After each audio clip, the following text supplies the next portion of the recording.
Coming up next, oh man, I must have a death wish to keep covering this band.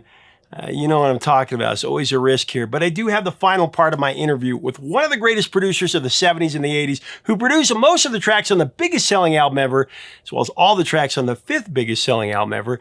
He has some great behind-the-scenes stories on this one, on some true American classics, including a legendary song that may be the most storied rock hit ever, talking about Hotel California. And there's some stories here that have never been told, including the fact that the song had to be recut 3 different times. They thought they had the song done, were ready to release it. Now, the first time it was cut in the wrong tempo. The second time it was done in the wrong key.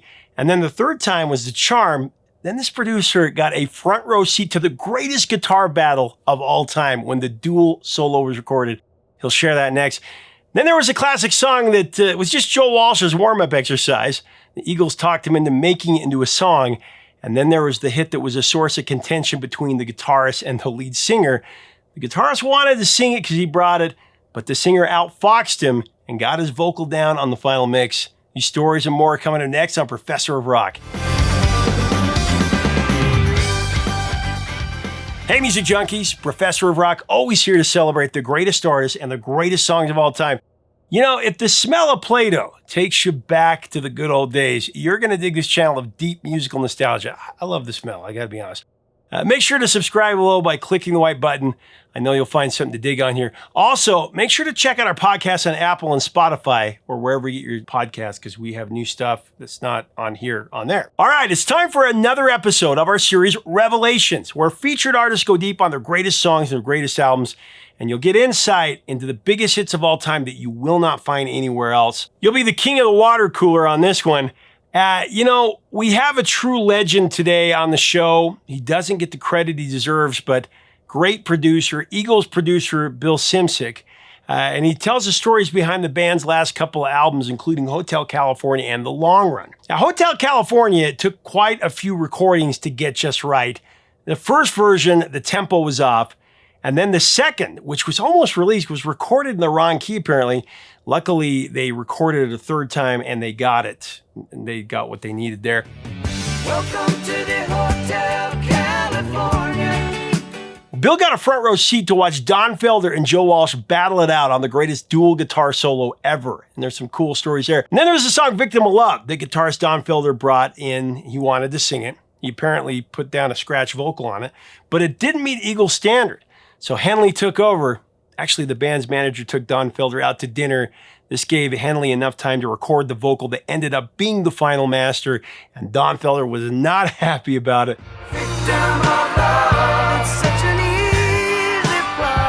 I mean, anybody who's an Eagles fan knows there was no love lost between Don Felder and certain members of the Eagles. Felder was ousted from the band after they got back together, and then there was a lawsuit. Don Felder sued the Eagles in 2001 after being fired. He alleged wrongful termination, breach of contract, and breach of fiduciary duty. He sought damages, and then the band countersued to block his tell-all memoir, Heaven and Hell, My Life in the Eagles, which I gotta be honest, is one of the best music books I've ever read. You should read it. The lengthy legal battle, which exposed the band's private business practices, that was settled out of court in 2001 for an undisclosed amount. It allowed, both societies to move on. Now, that undisclosed amount has never been proven, but it was allegedly for tens and tens of millions of dollars, and the bad blood continues to this day. I'd love to interview every member of the Eagles.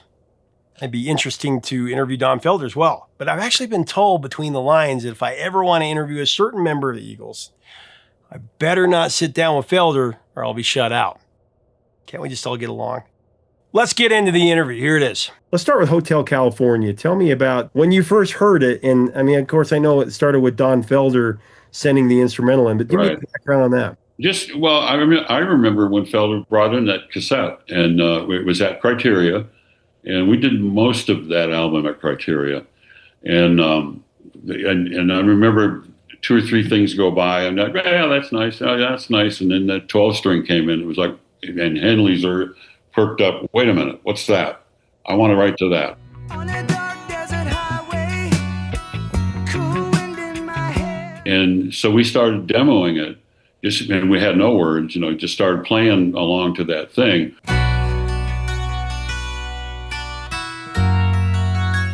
And initially, well, even the finished record had the chick chick, reggae thing, you know, that was all the way through.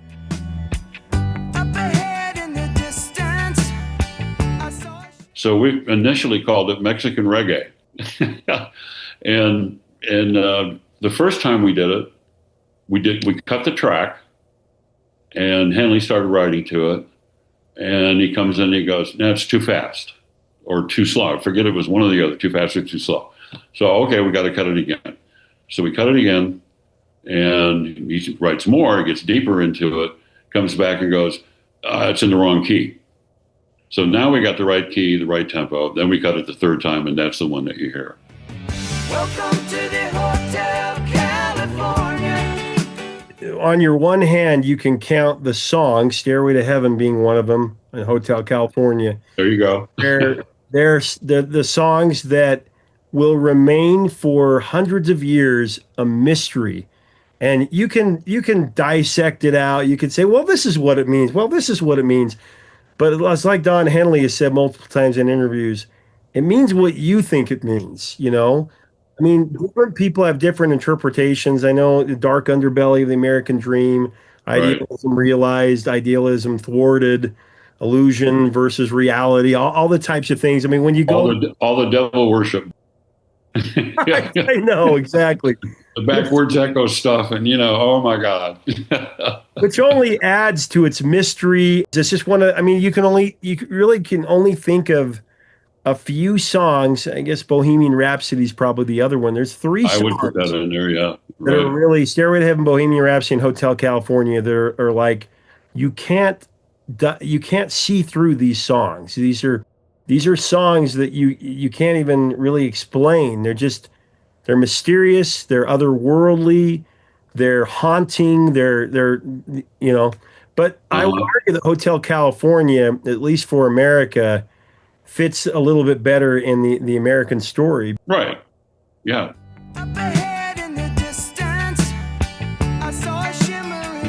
My favorite story, and one of my favorite 2 days I've ever spent in my entire life, are sitting at the control board with Felder on one side and Walsh on the other, doing all the guitars on that record, all the electric guitars. And it was a 2-day process of, well, I'll play this if you play that, and then if I play this, you can answer with this, and this harmony will go with that, and a ton of experimentation and trying this and trying that, and getting, at the end of it, getting what we got, especially the whole ending guitar solo stuff.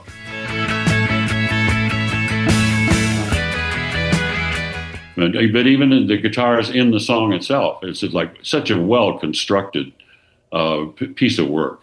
I think it's one of the best.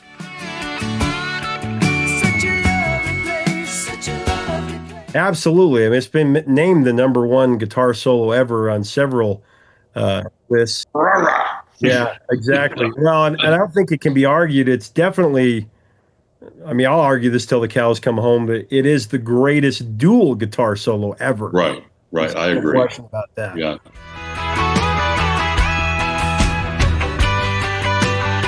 It'll always finish in the top 5 just overall solos, whether it's #1 or #5 or in between. But right. There's no question the greatest dual solo. So take us to that moment where you're in the control room and you're hearing this, because I know that Joe Walsh has said that they were competitive. They were kind of going back and forth and trying to drive it. The greatest. Tell me. They have two distinct styles, and it was just a fabulous painting of the two styles these guys had, and how each one of them drove the other one, to get better, to do more. And they were competitive as hell.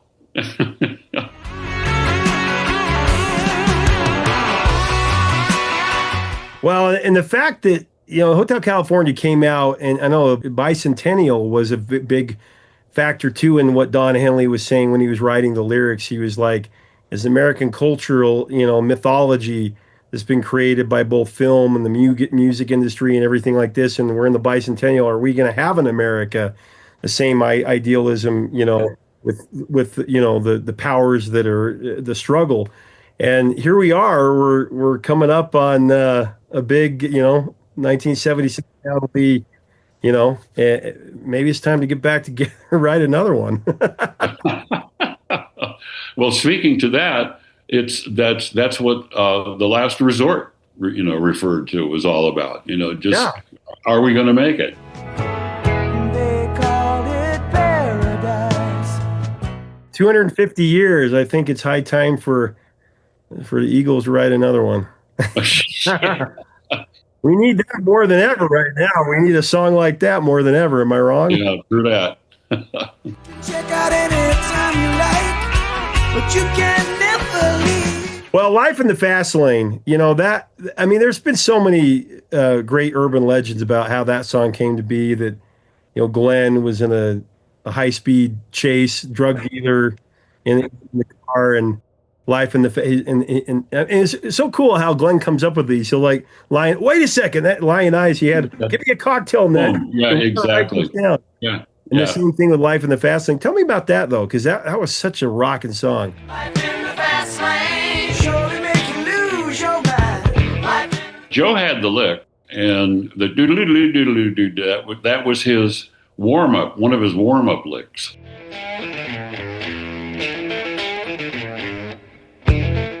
It just like doing scales, but not scales. Just doing some fun stuff. And Henley heard that and said, once again, we got to write something to that. So we started messing around with that, and it didn't take very long, and we actually, I think, cut it in about 3 days, the track. And then once again, Henley had to, go take it home and listen to it over and over, and drive around and write words.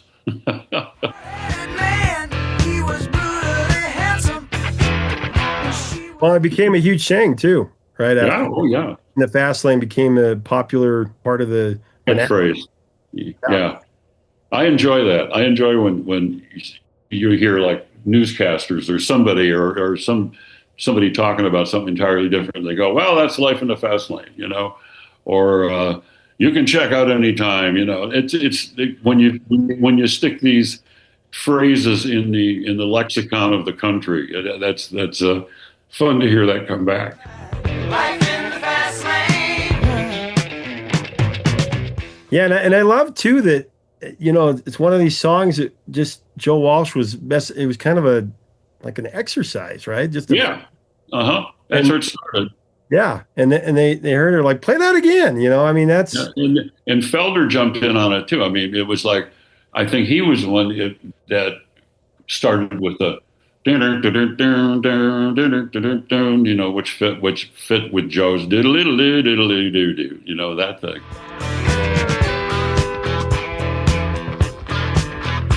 So it was a group effort. Well, the Victim of Love, I know, was there was a little bit of controversy there with Felder wanting to Yep. What kind of love have you got? and Irving taking him out to dinner. Tell me about that. Take Felder out to dinner. Make it a long one. While he's gone, Henley got it down. Yep. Even Felder admitted, there's no comparison. Don Henley sings a song. Oh, Golden Throat. That was what we called him. That was his nickname. Victim of love, it's such an easy part. I love how he said it'd be like me trying to play a solo. Yeah, exactly. Yep. And it's exactly right. Everybody has their job. Do your job.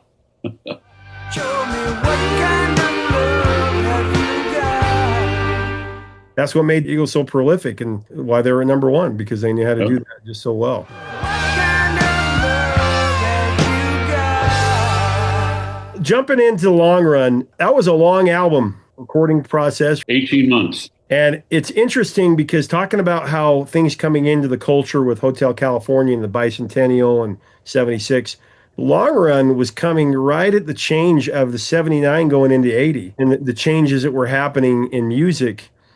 And then, of course, when the breakup happens, Glenn Frey and Don Henley have incredible solo careers that speak to the 80s in their different languages. But tell me about Long Run, the actual title track and what you remember about that. We didn't have, when we started the album, we had absolutely no finished songs. and everybody had about 3-4 licks, and everything organically grew as time went on.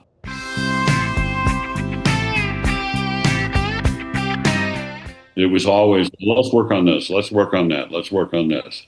And it was, it was a long process, and in some ways quite painful.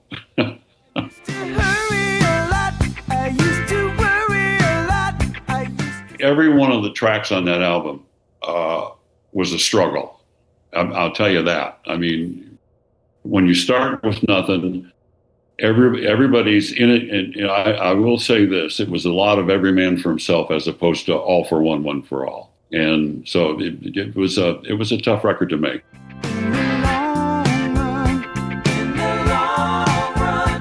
Well, I know Heartache tonight. That was talking to Bob Seger on the phone.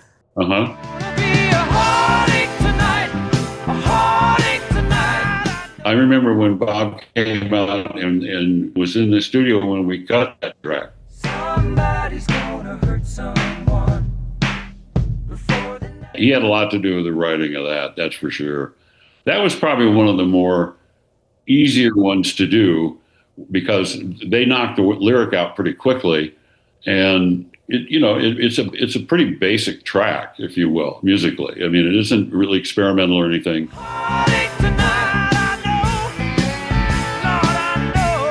It is experimental in the sense that I turned Henley on to this snare, which was the first electric snare drum, and so he used that on do-doom, do-doom, and people would wonder, what the hell is that,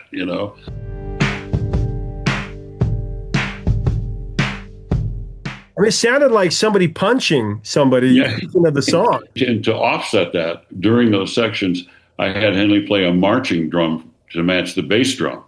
So there was boom, boom, boom, boom, as low as you can get to as high as you can get.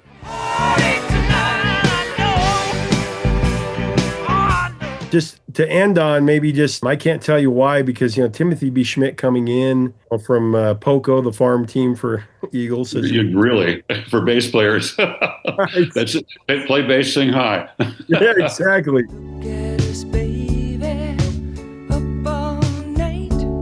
Well, I can't tell you why. I mean, what a cool song for the rookie to bring in, not the rookie, but the new guy. Right. The new kid. A huge song. Yeah, it was. I was surprised that was a hit. I mean, as big a hit as it was.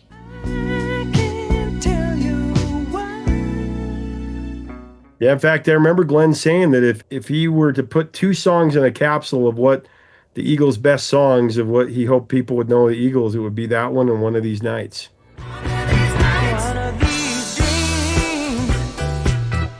Both produced by you. Yeah. Thank you very much.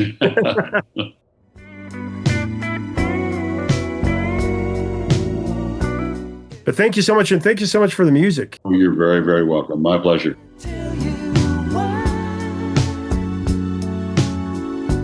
Hey, thanks so much for watching. Leave us a comment about Eagles. What are your memories of these songs, of these albums? What do you think about The Long Run? I think it gets a bad rap. I think it's actually a really good album. I love Bill. He's a great producer. He just doesn't get the credit he deserves. I'm actually going to do another sit down with him and talk about his records with Seger and others. But let's have a great discussion below. Man, I hope this one stays up. There's always a risk with this, but we'll do our best. If you like our content, we invite you to subscribe. Until next time, 3 chords and the truth, my friends.